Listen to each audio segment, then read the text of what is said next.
आजही अनेक घरांमध्ये ग्रहण लागलं की भाजी चिरू नको, कात्री वापरू नको, काही खाऊ नको असं नियम पाळले जातात.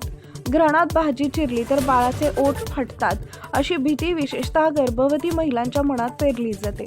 पण पुण्यातील नांदेड सिटी सिंहगड रोड परिसरात राहणाऱ्या चांदणी प्रफुल्ल थोरात यांनी या समजुतीला प्रत्यक्ष कृतीतून छेद दिला.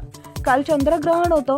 चंद्रग्रहण सुरू झाल्यावर त्यांनी भाज्या चिरल्या, कात्रीनं कागद कापला आणि कोणतीही भीती न बाळगता जेवणही केलं.